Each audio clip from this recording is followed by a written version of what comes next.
Welcome to How to Beat the Difference with your hosts, Johanna and Paul. A podcast for the career you want, or maybe just that push you need. If you want to know what your dream career looks like, join us to get inspiration from industry experts that will make that dream career a reality.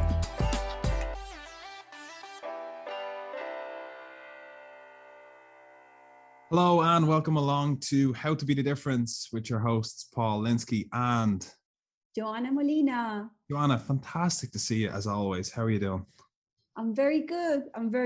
Very happy, very Christmassy. There's something in the air that makes this time of the year just super special. Yeah, it's cold. Not here. No, it's never cold in Colombia. It always seems like the summer. Every time I see it, there's the background, the sunshine, and over here it's getting dark at 4 p.m. and I've got a hot water bottle on my feet, but it's all good. Yes. It's the music, it's the food, it's people being happy, it's the gathering with friends and family. It's just beautiful this time of the year. Yes, I love it as well. And I have to tell you is I'm sitting here beside my lovely little Christmas tree, and I went out and I still haven't bought a fake Christmas tree, the plastic one. So I've bought an actual Christmas tree, but this one comes in a plant pot. So I live in an apartment, so I have no garden, or no backyard or whatever. So when Christmas is over, I'll go out in the middle of the night and I'll plant it in someone's garden. And we'll see. Does it have to be in the middle of the night? Well, I mean, they might not want it, but then give them back to the community. There's a tree. Very, very suspicious. I do have the plastic ones. No, I'm not against the environment. I'm very environmental friendly, but it's been with me for decades and it will be in my family forever. I hope Mateo takes it with him. Going to pass down your Christmas tree. It's beautiful though. It's beautiful. It is. It's a beautiful story. As long as it doesn't end up on that big plastic island that's floating around the sea, that's good enough. No way. Okay. No way. Good. Well, I'm hoping everybody listening in is having a fantastic run up to the holiday season. And as we're closing the end of the year, we have an absolutely fantastic guest, don't we, Johanna? Oh, absolutely. It's a woman that I really, really admire. She's an amazing person and also incredible entrepreneur. María del Mar Vélez is empowering Latin America's young generation through tech and code. Maria studied economics and business at New York University, and during her studies, she worked at a New York-based Peru-focused private equity fund. After graduating from college, she worked for 6 years at JP Morgan. Maria then moved to Lima, Peru, and founded Crack the Code, a computer science school for kids and teenagers. So Maria, it is a real pleasure to have you here with us today. Thank you so much for joining us on the podcast. Could you please tell us more about, firstly, whereabouts in the world are you? Well, yes, right now I'm actually in Miami, Florida. Oh, amazing. Amazing. Yes, enjoying the good weather. Yes, absolutely. I bet Paul is very, very jealous because he's like minus something in Ireland. 0 degrees. 0. Oh, Maria, could you please tell us about your background, where you grew up, and take us on that journey? Of course. So I was actually born in Medellin, in Colombia. I was there for a couple of years, and then my whole family moved to Costa Rica when we were really young because of the violence in Colombia. So my immediate family and I, we grew up in Costa Rica. I was there till I was like 17 or 18. Which is when I went to college in New York. I studied at NYU. I had several internships while I was there, which were transformational, I think, in myself and the choices I made later on. And then I started working in finance at JP Morgan, which was foundational, I think, in my career. It gave me a very good glimpse and I think training and work ethic for life as an entrepreneur now. So after living in New York for undergrad and then 6 years of work, moved to Peru, married a Peruvian, and I have been living in Lima for almost 5 years now, which is when I started Crack the Code. That's amazing, and we'll get on to Crack the Code very shortly. But I suppose, like, where does your inspiration to be an entrepreneur come from? Your brother is obviously very successful. Was it competitive growing up? Well, actually, I think my whole family, my grandfather was an entrepreneur. My dad has 11 siblings in Medellin, and I think 9 out of the 12, they're all entrepreneurs. I think growing up, seeing my dad build his own company was an incredible example for my siblings and I. Literally on holidays, we would go to his office and help and earn, let's say, pennies for, I don't know, cutting little like hilitos of marquillas, or like jean parts or whatever, or going to the stores and like wrapping the gifts in Christmas and getting some sort of salary. I think those types of examples really forged, I think, my siblings and I. Obviously, actually, in my family, my brother, from my siblings, my brother wasn't the first entrepreneur. It was actually my sister, who's the middle one. She started a high-end luxury handbag company called M2 Maletier, and they sell in Bergdorf Goodman, Net-a-Porter globally. So she was actually the first one who became an entrepreneur, and then came my brother. And then after I left JP Morgan, I was like, it's me now, no? So when I got to Peru, there's so much opportunity in Latin America. There's so much that needs to be done. But I started, while I was interviewing, it's when I started analyzing, okay, if I'm going to do something of my own, what should it be? And of course, having my brother, my sister, my dad, having all these people to exchange ideas with, who won't scare you, but encourage you to take the chance, was great for me. And that's what sort of pushed me into, taking the leap and starting Crack the Code. Amazing. And I'm glad you mentioned your whole family, because yes, for anyone that is not Colombian or probably Latin American, yes, what's the secret? Everyone in your family is super entrepreneurial, and beyond the secret, like, what are those core values essentially that you will say, those are the values that actually is across my family and are the foundation of us being entrepreneurs? Yes, I think they've been asking us, or my parents, that often, and I think it would be discipline. My mom was super disciplined with us as we grew up. Literally every day at night, we would have to polish our shoes, our black shoes, for school the next day. We would have to make our beds. They would always encourage us to have some sort of job during vacation in school. We were never not allowed, let's say, to like sleep until very late. We always had like, we did have a lot of fun and everything, but we did have like responsibilities from an early stage. I remember my mom, I would love to bake. She got me a job at a bakery, and I was so excited. And then years later, I found out that it was my mom that paid my salary to the owner of the bakery. And the baker would give me my salary. So I think those are the little things. But her encouragement, she would take me to the bakery every day on my Christmas holiday and have me work, 3 hours when I was 13 years old. Those values of discipline, of having this routine, of like going after your interests, I think are super important. And I think it's something that all of us entrepreneurs need to have, being resourceful, perseverance, having this work ethic, this structure, this discipline is core. If we don't have that, it's very hard to do well. So I think those little things were really important as we grew up. 100%. And you can definitely see that in Crack the Code. And me being over this side of the world, I didn't know much about it. So doing a bit of reading beforehand, it seems like an absolutely amazing thing. So could you talk to us about Crack the Code? Where did the idea come from? And why is coding so important?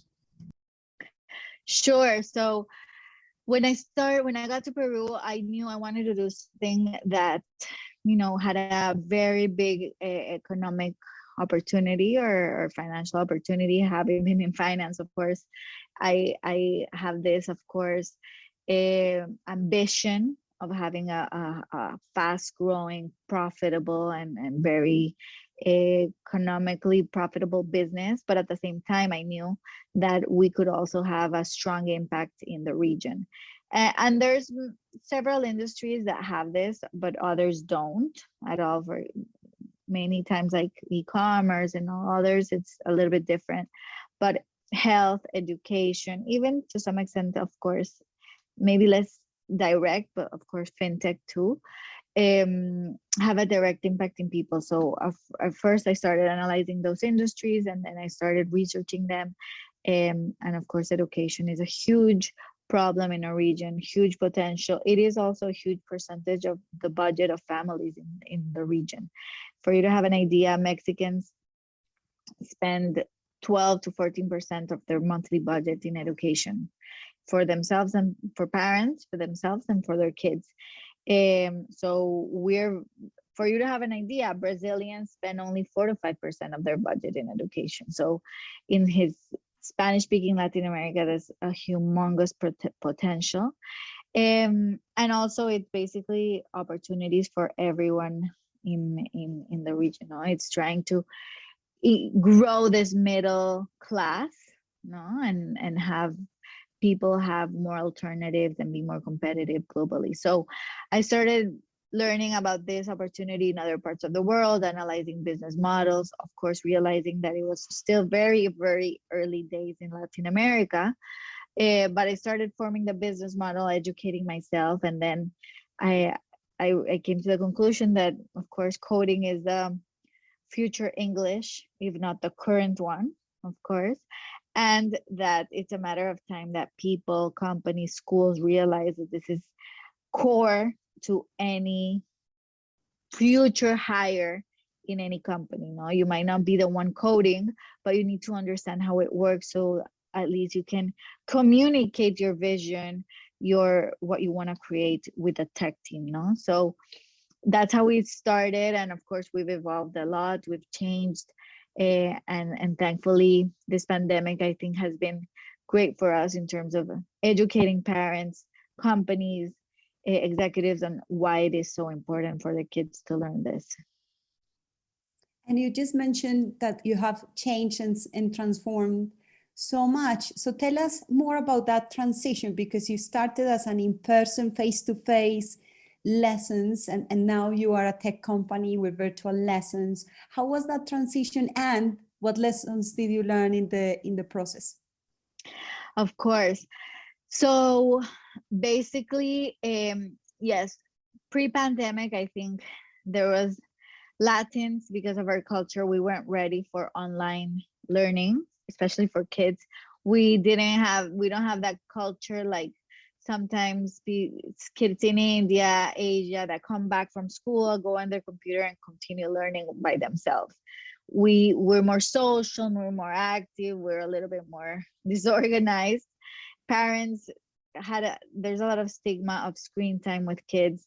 So we did a bunch of research, and there wasn't that opportunity for online learning. So our model was in person. We had a very cool technology site where kids came on a weekly, bi-weekly basis and took classes with us. We also went to schools, companies, and taught kids at their premises. And of course, with the pandemic, this all changed. I think parents realized that first, how important it is for kids to learn even how to manage a computer by themselves, so parents don't have to be next to them. And then secondly, how to use technology productively, right? Not only watch videos on YouTube for hours, but also create your own technology, right? Whether it is a video game created by you or a web page created by you, but don't be necessarily only a consumer, a user, but also a creator. So they started realizing that. They started realizing that it was important for them to learn how to use technology productively. And also they realized that online learning did work, and traffic in Latin America is a big issue. So it was sort of a problem for us after school, having parents bring their kids. So they still have to learn in their computers. So if they can learn at home in their computers, I think it makes way more sense. So we made that flip with time, parents starting at adopting it more and more. And we decided to become a 100% remote company. And now we have employees in 4 different countries. We've had students from 22 different countries virtually, which of course is super enriching to their experience as well with us. And it's been a great adventure, and we're excited to continue growing in this new format. Absolutely. And I suppose, like, before you went into this and you took this all on board, I can't really think of anywhere else in Europe or America that's doing something similar. Were you surprised by the success of it, or did you expect it?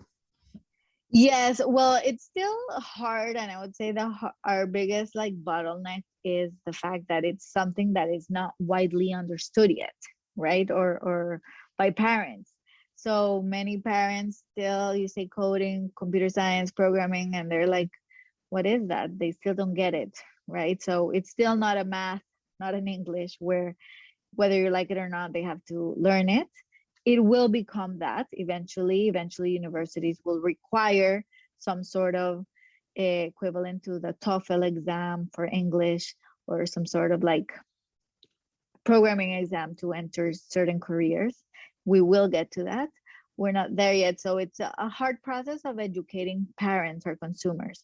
And it's also preparing all of our digital products and our academic product to that point where it's going to explode, right? Because it is going to explode at some point. And I think our biggest role models globally, I would say that this sector in India and China, where there are similar models to ours, and they're billion-dollar companies with huge amounts of students learning and literally graduating high school with way more opportunities than before. So we're following their steps. We're innovating. We are creating a product that is 100% centered on the Latin American student and parent.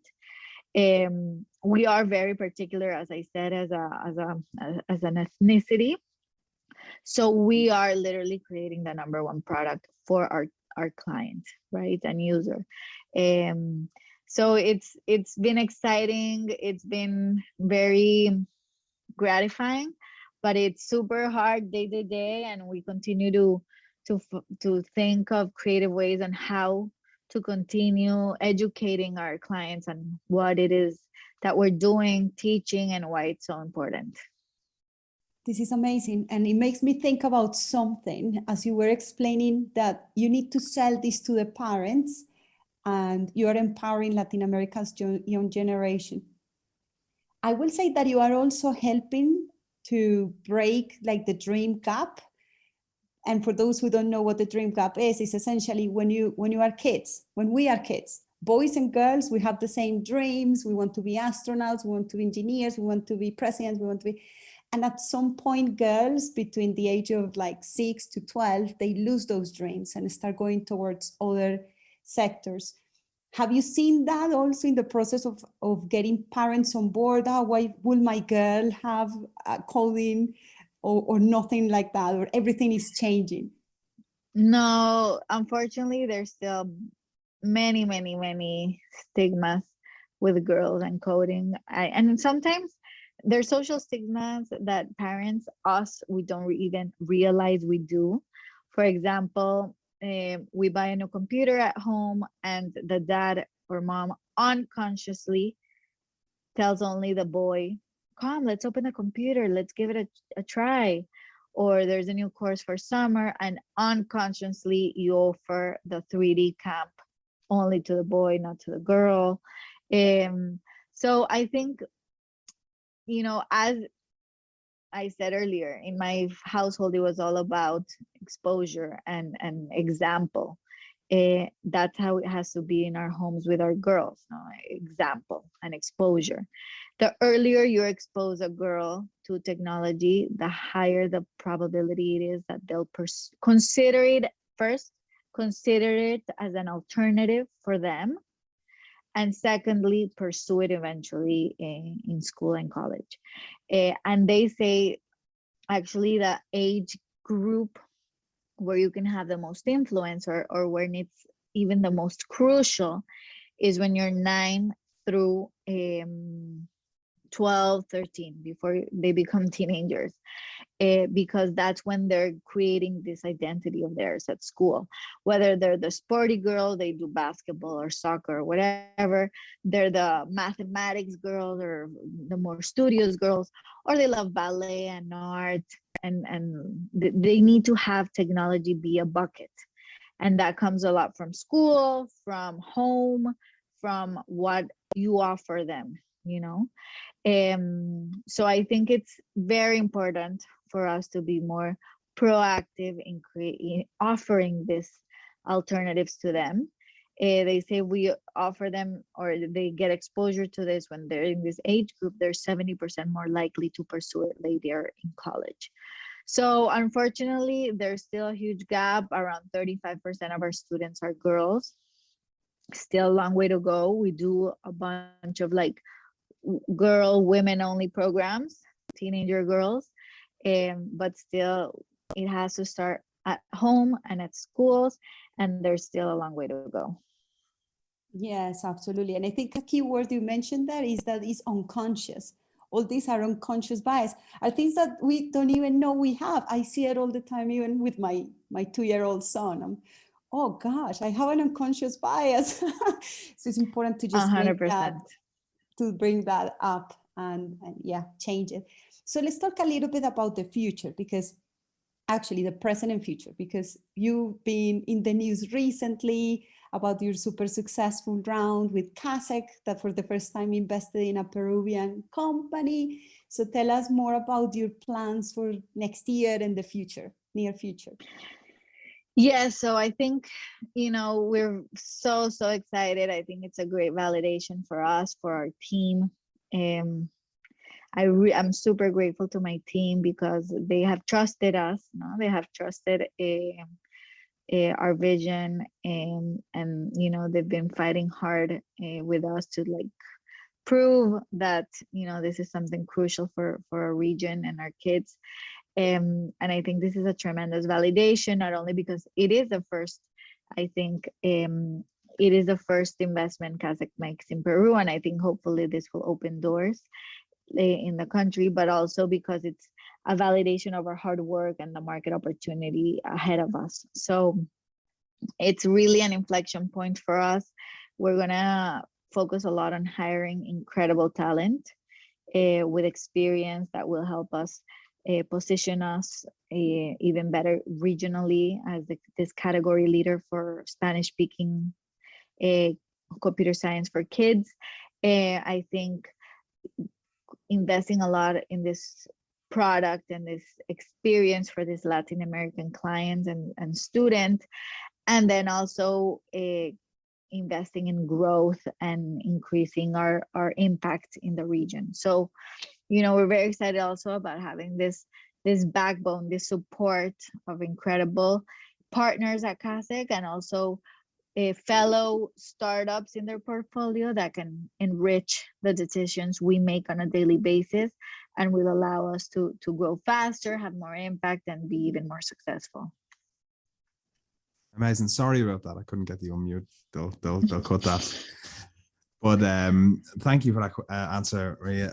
I suppose a quick question around the future of Edtech. And we keep hearing more and more about this phrase. What do you see happening in the next few years? It's becoming a really dominant industry. Yes, I think it's very exciting because when I started in this Edtech space, pre-pandemic, and is of course met investors or startup accelerators. You know, they really didn't understand how the edtech space worked, right?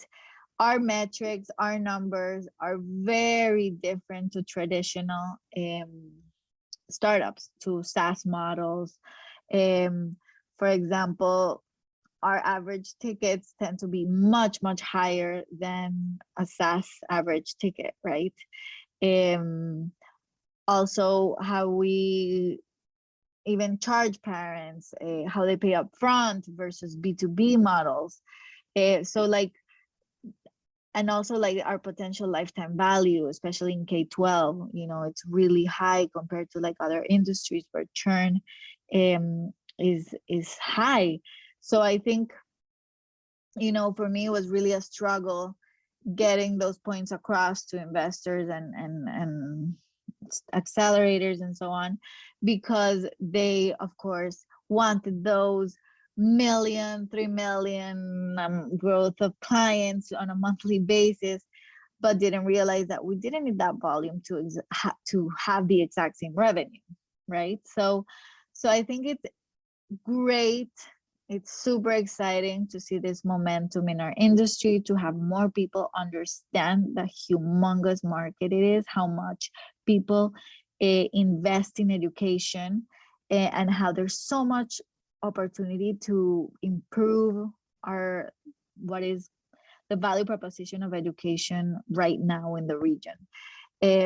Now, when you talk to different funds in the region, I spoke to like over 40, I think, in this fundraising process. They're more open to it. They know, what type of questions to ask, and they get it, right? It has evolved a lot. So I think it's an incredible moment for us to take advantage of, to show others what it can be done. And I think Latin America is the perfect place to start proving how impactful in terms of financial return and also opportunities to the people this industry could be. Absolutely. And Maria, we're nearly approaching 2022. So what do you want to see from 2022? Because 21 and 20 were a bit dodgy with the pandemic. So like, besides the pandemic, what do you want to see happening in 2022? I think, well, at least for us in the K-12 space, we're going to start probably going to a new reality. I think schools regionally will reopen, get closer to pre-pandemic reality for kids. Obviously, mindsets, culture for parents and students have changed. So I think in that sense, it is a different reality.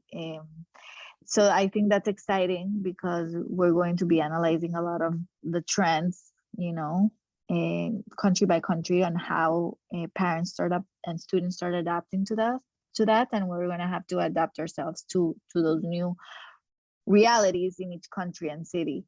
But it's extremely exciting because I think for us, it's, we had this pandemic really helped us, as I said earlier, educate parents on why it's important that it can be done and learned online, and how, it's going to open doors for them in the future. So I think we need to continue capitalizing on that, invest a lot in our product, in our students, and go all in on this bet, and continue, working hard to reach more families and students and have a tremendous impact. Amazing. Before we go, Maria, do you have any advice for people that are listening to us, entrepreneurs, women, kids, whoever that is listening right now? Yes, I would say, if you're thinking of becoming entrepreneurs or, becoming or going into technology in the future, I would say go for it. Of course, analyze your situation and everything, but there's nothing more gratifying than working hard to build something of your own, right? I think for me, having worked at JP Morgan, which was incredible, it was a, like I said, a great foundation in terms of work ethic, discipline, and everything. But I was one in thousands, hundreds of thousands of employees, right? I think as you're building your own company, day by day, you start seeing the marginal effect of your hard work. And there's nothing more gratifying than that. And also how you can have a direct impact in the people around you, not only with jobs, but also with how your product or service can impact society. So I think I would love to encourage everybody to learn more, to consider becoming an entrepreneur, of course, educating yourself on how to, go through this whole process, and also consider, even a future career or some sort of involvement in technology. I think in my case, I didn't study anything related to technology, unfortunately, but I think I would have loved to have done so. Who knows, maybe someday I will, but it's becoming even more crucial day by day now. So I would consider also taking some short courses to start, and then seeing how you can really inject, let's say, a little bit more gas to your career by complementing it with technologies that are coming out now. So whether you're an architect or a doctor, technology can really help you be even more competitive in your space. So I would encourage you to start researching on how that can be done, and start hopefully implementing it in your day-to-day. That's super amazing. Maria, do you think you have cracked the code then? No, definitely not yet. What's cracking the code then mean? No, I mean, it's we want students to crack the code. They're learning how to crack the code, but I think the best part of it all is that it's an infinite challenge for all of us, right? I think technology never ends. There's always going to be something new to learn, and we all have different codes to crack, different problems or challenges in our daily lives, and it's exciting. It's what feeds, I think, our drive every single day. So we hopefully, one day we'll be closer to cracking it 100%, but it's our daily reminder of how we need to continue working hard to get there. Absolutely, absolutely. I think you are actually cracking a very important code, at least for me and a lot of people that I know, and it's the mindset code of being role models, of actually saying, wow, I can also do it. I can also be a successful entrepreneur. I need to have discipline, as you mentioned, and all these other things, but I can do it. You are real people. I remember, I think it was a week ago or something, I was speaking with a friend, and her daughter was there, like 5 years old, 6 years old. We were talking about, Nubank and all of this. And she comes to me and says, so Joa, you think I can create a bank? And I'm, yes, of course you can create a bank. And that's the code that we are kind of cracking, and essentially Exactly. you, your family, and every successful entrepreneur that is inspiring the new generations. So thank you so much for that. 100%. No, I think you guys are doing also a great job trying to spread this message. And I think, examples like Nubank and other successful startups are sort of showing everyone how the status quo can be challenged, and help us not be that scared to do it, right? It's always going to be scary, but at least making it seem that we're not that crazy and that people have made it, even though it's crazy. And I think it's the push that we need to keep on working hard and accomplishing our goals. Absolutely. Absolutely. What a better way to say thank you so much for your time. We'll be following up Crack the Code in your career. And yeah, thank you for your time. No, thank you both. It has been a pleasure. Happy to stay in touch, and congratulations on all your successes as well. And let's stay in touch and see how we can collaborate and help each other continuously. That was a lovely chat with María del Mar Vélez, wasn't it? Absolutely. And, you know, when I said it to her on the call, but when I was doing a bit of research of Crack the Code, I couldn't believe what a good program, good social kind of, you know, educational, looking out for the kids and really setting up Latin America to be a leader in this in years to come. Yes, exactly. Absolutely. I have a huge admiration for her, for her brother, for her entire family, which is super entrepreneurial. And they have cracked the code in many ways. And so there's a lot of good advice here, lessons learned and inspiration for people to take home. Definitely. I think I'll if I can get some sort of IP change in address and I can maybe knock 18 years off my life, I might be able to do the program as well. Come on. No, I'm actually thinking on doing a coding very soon. I signed up already. It's never too late, Paul. It's never too late. You can do it from Ireland. I definitely can. We've got a lot of tech companies over in Ireland with some favorable tax laws, but that's another podcast. We'll get into that some other time. Johanna, this is it for the year pretty much. That's been the year. We've had a lot of fantastic guests and we hope we left you guys on a very good one. I think we did. Where can we be reached? So yes, absolutely. I also want to say Happy New Year. We have some surprises for you coming up in the next few episodes. And in the meantime, you can reach us at howtobethedifference@theinthemgroup.com or on social media @theinthemgroup. And until next year. Until next year, have a great new year. Have a great holiday time, wherever you're celebrating it in the world. And we'll see you next year. Thanks, Johanna. Thank you, Paul. Bye.